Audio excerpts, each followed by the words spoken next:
Next, we have Carl Zeiss. Oh, major. Group major, German and International Trade. That's smart, because I don't even know what that means. First year. Ugh, it's a first year. I know, that's a lot. Hometown, Waterford. It's nearby. I don't know if they have ice sculptures. In the name of the town. They have a wave pool. They have a wave pool. A wave pool has water in it. Debbie, I'm sorry. I retract my previous statement. Right? Wave pools are fun. You just get ready and you get ready and then everybody screams and then they hit you and it's germy. That's just my experience. Sorry. Favorite possession? I have my grandfather's ring from his parents when he was drafted. Is that parents? Parents. Okay. For a second I thought patents and I was like, what did he invent? Please give it up for Carl Zeiss. Surprise, surprise. So I'm Carl, and to start my story, I'm going to do an old favorite. So this one time at band camp, we were all getting ready for our senior pranks. We were coming up with different ideas, getting really excited.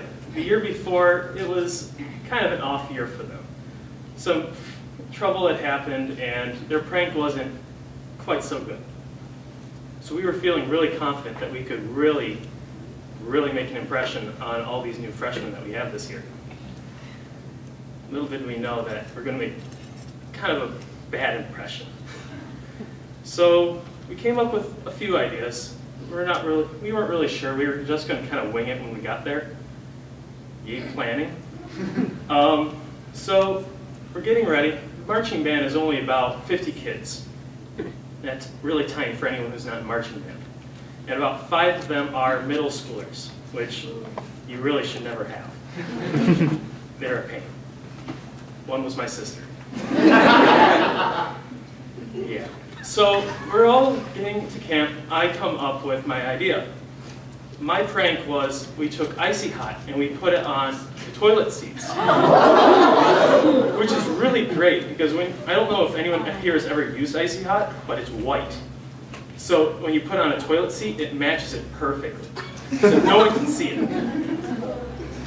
So they're all standing, so they'd all be standing there at attention, not able to move, and their butts going from hot to cold, hot to cold.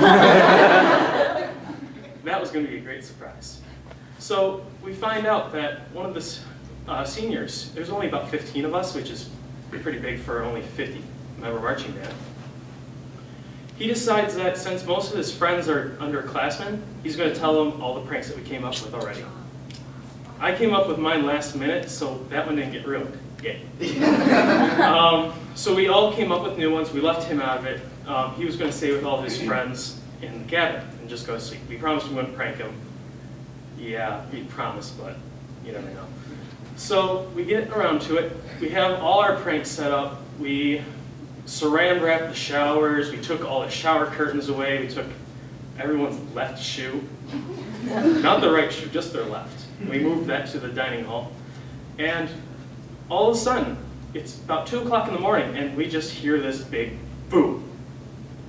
None of us had planned anything that would make noise.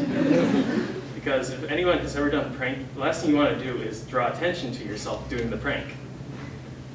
So the first thought in all our minds was, oh crap, what did Joe do now? Joe he's this short guy, and he's always taken things a little too far. He means well most of the time, but when he gets angry, he has this short temper and just loves to run with it. Not a good combination. So we run to the guy's cabin, which is where we heard the noise coming from. Yes, accidents do happen within 15 feet of your home, apparently, or at least your cabin. And we get there, and we hear the door slam shut, and then this another big explosion sound.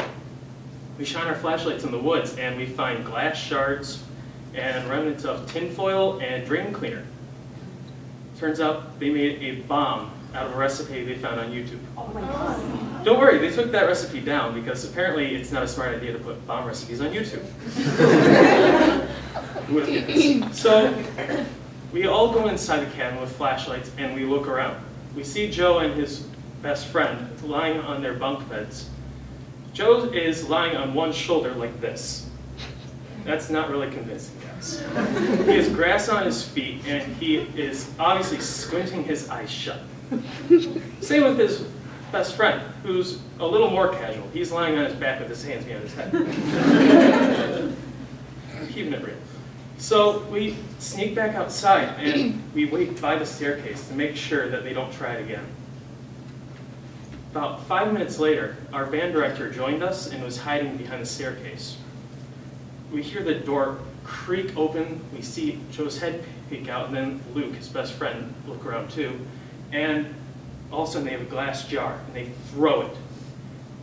Goes right in the woods, and this huge explosion goes off. Almost hits our band director in the head. Yeah, our band director grabs Joe and his best friend, and they get to spend the whole night in the nurse's cabin until their parents come in the morning, and they are suspended from school for at least 2 months. We were really lucky they didn't get criminally pressed for charges or expelled. So, surprise, surprise, don't light bombs at band camp.